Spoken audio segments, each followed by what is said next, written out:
Welcome to టీవీ11 నా పేరు పద్మ వివరాలు వెళ్లే ముందు హెడ్లైన్స్ చూద్దాం బాలాజీ బ్రహ్మోత్సవాలు భక్తులతో కిక్కిరిసిన చిలుకూరు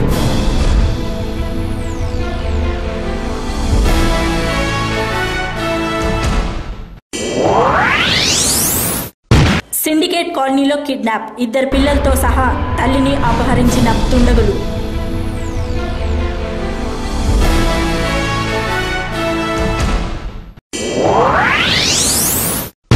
సర్కారు ఉద్యోగుల సంబరం బదిలీల నిషేధం తాత్కాలిక ఎత్తివేత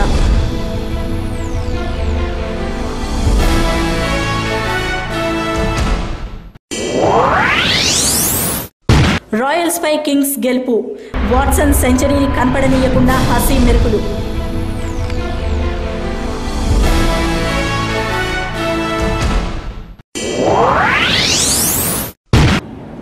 న్యూస్ ఇన్ డీటెయిల్స్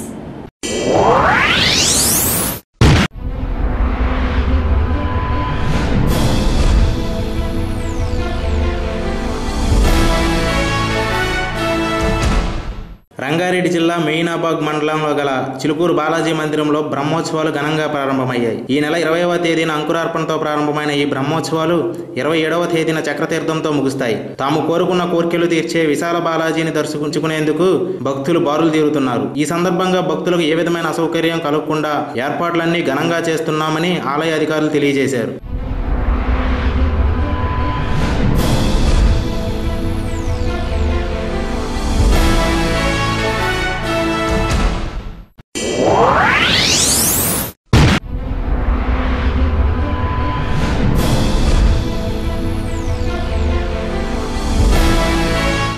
నగరంలో పట్టపగలు జరిగిన కిడ్నాప్ ఉదంతం కలకలం సృష్టించింది. బోయినపల్లిలోని సిండికేట్ కాలనీలో నివసిస్తున్న రాజస్థానీ కుటుంబంలో ఇద్దరు పిల్లలతో సహా తల్లి కిడ్నాప్ ఉదంతం ఆ ప్రాంతంలో అలజడి సృష్టించింది. వివరాల్లోకి వెళితే రాజస్థాన్కి చెందిన కుసుమ్ హరీష్ రావు దంపతులు ఏడాది క్రితం నగరం వచ్చి స్థిరపడ్డారు. అయితే వీరికి ఉన్న కవల పిల్లలతో ఒకరైన 2 ఏళ్ల భగవతి ఆడుకుంటుండగా కారులో వచ్చిన దుండగులు అపహరించారు. ఇది చూసిన తల్లి కుసుమ తన 2వ బిడ్డతో కారు వెంట పరుగు తీయగా కొంత దూరం పోయేసరికి ఆమెను కూడా కిడ్నాప్ చేశారు. అయితే తన భార్య చేసిన ఫోన్ కాల్ ద్వారా విషయం అర్థం చేసుకున్న భర్త బోయినపల్లి పోలీసులకు ఫిర్యాదు చేయగా పోలీసులు కుసుమ నుండి వచ్చిన ఫోన్ కాల్ ఆధారంగా ఆమె బోధన్ నుండి నాందేడ్ మధ్య మార్గంలో ఉన్నట్లుగా నిర్ధారించారు. ఉత్తర మండలానికి చెందిన 4 పోలీసు బృందాలు ఆ ప్రాంతంలో గాలింపు చర్యలు జరుపుతున్నాయని, త్వరలోనే ఈ కిడ్నాప్ ఉదంతాన్ని ఛేదిస్తామని ఆయన తెలిపారు. అయితే కిడ్నాప్ ఉదంతం ఆ ప్రాంత ప్రజలను ఆందోళనకు గురిచేస్తుంది.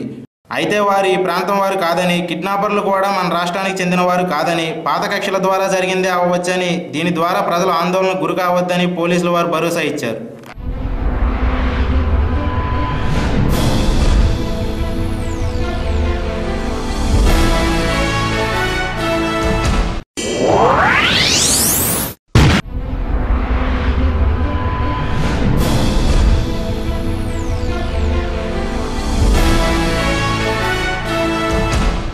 ప్రభుత్వ ఉద్యోగుల బదిలీపై విధించిన నిషేధంతో ఎక్కడి వారు అక్కడే గప్చిప్ అనే విధంగా ఇంతకాలం ఉన్న ఉద్యోగులకు ఇప్పుడు పండుగ సీజన్ ప్రారంభమైంది. ప్రభుత్వం బదిలీలపై విధించిన నిషేధాన్ని ఏప్రిల్ 25 నుండి మే 15 వరకు ఎత్తివేస్తూ ఆదేశాలు జారీ చేయడమే ఇందుకు కారణం. దీనివల్ల తమ ప్రాంతాలకు వెళ్లాలనుకునే దాదాపు 8 లక్షల మంది ప్రభుత్వ ఉద్యోగులకు మంచి అవకాశం లభించింది. అయితే సమయం తక్కువగా ఉండేసరికి ఎంత డబ్బైనా ఖర్చు పెట్టి తమ కోరుకునే ప్రాంతానికి వెళ్లాలనుకునే వారి ద్వారా ఎమ్మెల్యేలు, ప్రజాప్రతినిధులకు ముడుపులు అధికంగా అందుతాయనే వార్తలు కూడా బలంగా వినిపిస్తున్నాయి. అయితే ప్రభుత్వం మాత్రం పారదర్శకతతో కౌన్సిలింగ్ ద్వారా మాత్రమే బదిలీలు జరుగుతాయని చెప్పుకొస్తుంది. ఏదేమైనా గానీ బదిలీలు అవ్వాలనుకునే ఉద్యోగులకు, బదిలీల కోసం ముడుపులు నడిపే సెక్రటరియేట్ మధ్యవ్యక్తులకు ఇది పండుగ సీజనే అనిపిస్తుంది.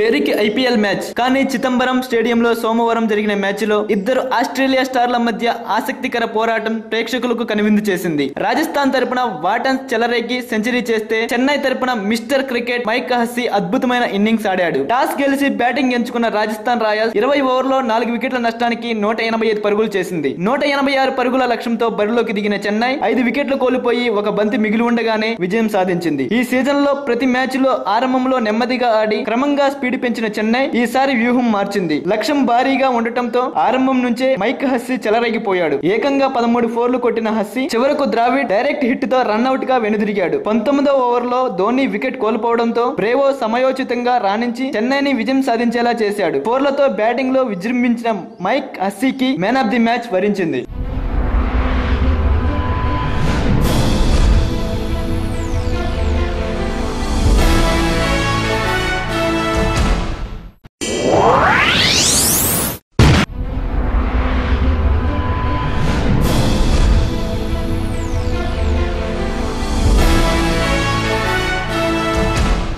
ముఖ్యమంత్రి కిరణ్ కుమార్ రెడ్డి రాజమండ్రిలో మాట్లాడుతూ అకాల వర్షాల కారణంగా నష్టపోయిన పంటల నివేదికను ఇవ్వాల్సిందిగా జిల్లా కలెక్టర్స్ కు ఆదేశాలు పంపినట్లు ఆయన తెలిపారు. అలానే గత నీలం తుఫాన్ బాధితులకు కూడా త్వరలోనే నష్టపరిహారం అందజేయనున్నట్లు ఆయన తెలిపారు. అవుట్పుట్ సబ్సిడీ విషయమై మీడియా సీఎం ను ప్రశ్నించగా అవుట్పుట్ సబ్సిడీ అందజేయనున్నట్లు దాదాపు 2000 కోట్లు ఇవ్వాల్సి ఉంది. రాష్ట్ర చరిత్రలో ఎప్పుడూ ముందుగానే ఇవ్వలేదు కాబట్టి ఖరీఫ్ ముందు పరిహారం ఇవ్వనున్నట్లు తెలిపారు. పోలవరం నివాసితులు పరిశీలనకు సీనియర్ ఐఏఎస్ నియమించాలని రైత కార్యాచరణ నాయకులు ముఖ్యమంత్రిని కోరగా ఈ విషయమై అకాల వర్షాల వల్ల వాటిల్లిన పంట నష్టాన్ని పరిశీలించి నివేదికను అందించాలని కలెక్టర్స్ కు ఆదేశాలు జారీ చేయడం జరిగినట్లు సీఎం తెలిపారు.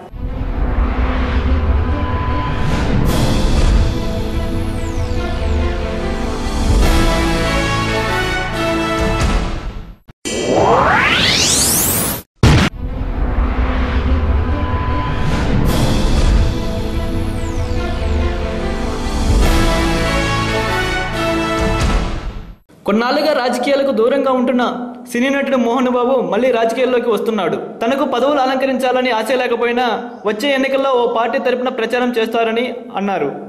ఏ పార్టీ తరపున ప్రచారం చేస్తానన్నది సమయం సందర్భం వచ్చినప్పుడు ప్రకటిస్తానన్నాడు. మోహన్ బాబు తన నివాసంలో మాట్లాడుతూ మంచి పాత్రలు చేస్తూ మంచి నటుడిగా రాణించాలనుకున్నాను తప్ప రాజకీయాల్లో నేను నెంబర్ 1 కావాలని ఎప్పుడూ అనుకోలేదని వ్యాఖ్యానించారు. ప్రజలకు సేవ చేసిన వాడే నిజమైన రాజకీయ నాయకుడని ఈ విషయాన్ని అన్నగారు ఎన్టీఆర్ నిరూపించాడని ఆయన అన్నారు. కొత్తగా పార్టీ పెట్టేంత ధైర్యం కానీ ఆ పార్టీని అడ్డం పెట్టుకుని డబ్బులు వసూలు చేసేంత ధైర్యం కానీ తనకు లేదని మోహన్ బాబు స్పష్టం చేశారు. ఈ రోజుల్లో ఒక్క సినిమా హిట్ అయితేనే రాజకీయ నాయకుడు అయిపోతాడు. It is not so easy. అది కొంతమందికే చెల్లింది. అది రాజకీయ నాయకుడు సినిమాలు హిట్ అయితే కుదరదు. సినిమా వేరు, రాజకీయం వేరు. ప్రజలకు నిజంగా మేలు చేసేవాడే రాజకీయ నాయకుడు. అది ఎన్టీ రామారావు గారు మహానుభావుడు. అప్పుడు అనుకున్నాడు తన ఆదాయాన్ని కట్ చేసి సినిమాలో నెంబర్ 1గా ఉంటున్న వ్యక్తి వద్దు, నేను ప్రజలకు సేవ చేయాలని వచ్చాడు ధైర్యంగా. అందరూ సినిమా హీరోలు చాలామంది విర్రవిగుతుంటారు. ఇవన్నీ నవ్వులుగా ఉంటుంది, సరదాగా ఉంటుంది, ప్రజలు కూడా నవ్వుకుంటూ ఉంటారు.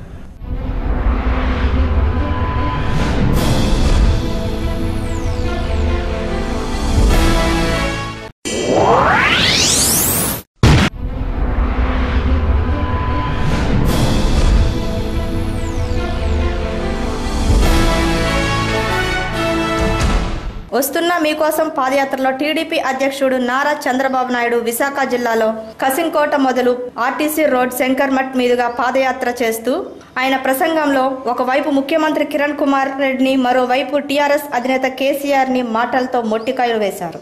అధికారంలో ఉన్న కాంగ్రెస్ ప్రభుత్వం కిరణ్ కుమార్ రెడ్డిపై విరుచుకుపడ్డారు. గత 9 సంవత్సరాల కాంగ్రెస్ పరిపాలిస్తున్న వైనంలో దళితులకు 22,500 కోట్లు ఖర్చు పెట్టాల్సి ఉండగా అవన్నీ దారి మరలించి నేను దళిత బంధువుని అని చెప్పుకుంటూ ఎస్సీ ఎస్టీల కోసం సబ్ ప్లాన్ సొంతగా చేసినట్లు కిరణ్ డప్పులు కొట్టుకుంటున్నారని, ఆ ప్లాన్ ముందుగానే రాజ్యాంగంలో ఉందని ఆయన పేర్కొన్నారు. కిరణ్ దళిత బంధువు కాదని ఆయన అన్నారు. బొయ్యారంలో 145 ఎకరాల్లో మొదలు పెట్టాల్సిన ప్రాజెక్ట్ తీసుకువెళ్లి వైఎస్ చేతిలో పెట్టినప్పుడు టీడీపీ ఎన్నోసార్లు ప్రాజెక్టు విషయమై ప్రశ్నించిందని, అప్పుడు మాట్లాడిన టీఆర్ఎస్ అధినేత కేసీఆర్ సూట్ కేస్ అందుకొని సైలెంట్ అయ్యి ఇప్పుడు నేనున్నానంటూ బొయ్యారం స్టీల్ ప్లాంట్ విషయమై నోరు విప్పడం విడ్డూరం అని ఆయన దెప్పిపొడిచారు. బీసీలకు కూడా సబ్ ప్లాన్ అమలు చేయాలని బాబు ప్రసంగంలో డిమాండ్ చేశారు. అలుపెరగని పాదయాత్రలో ఉన్న బాబు టీడీపీ కార్యకర్తలతో కూడా చర్చలు నిర్వహించారు. రాబో ఎన్నికల్లో గెలుపు కోసం ఇప్పుడు నుండి కష్టపడాలని ఆయన టీడీపీ కార్యకర్తలకు గుర్తు చేశారు. వాళ్ళు కూడా వర్గీకరణకు చట్టబద్ధం చేయమని నేను డిమాండ్ ముందుకు రాని చేతగాని ముఖ్యమంత్రి, సామాజిక న్యాయం చేయని ముఖ్యమంత్రి ఇప్పుడు మాట్లాడుతున్నాడు. 1,40,000 ఎకరాలు బయ్యారంలో స్టీల్ తయారు చేయడానికి కావాల్సిన ముడి సరుకు. దాన్ని రాజశేఖర రెడ్డి అల్లుడికి అనిల్ కుమార్, ఆయన పెద్ద మతాన్ని ప్రబోధిస్తా ఉంటారు, పెద్ద మనిషి వారిగా ఆయనకు అప్పచెప్పాడు. మేము పోరాడాం, రక్షణ స్టీలు మేము పోరాడాం, వదిలిపెట్ల పోరాడి మిగిలిన పరిస్థితిలో ఇటీవల క్యాన్సిల్ చేశారు. అప్పుడు ఈయన ఎక్కడ రాలా, టీఆర్ఎస్ నాయకుడు ఎక్కడ రాలా. ఇప్పుడు మాట్లాడతారు వచ్చి, ఇప్పుడు నిద్ర లేచి నేనేదో పోరాడతాను.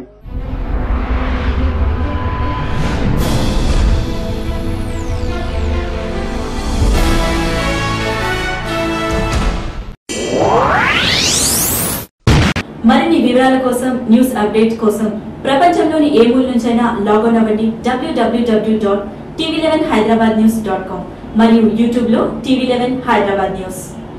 This is Padma signing up. By.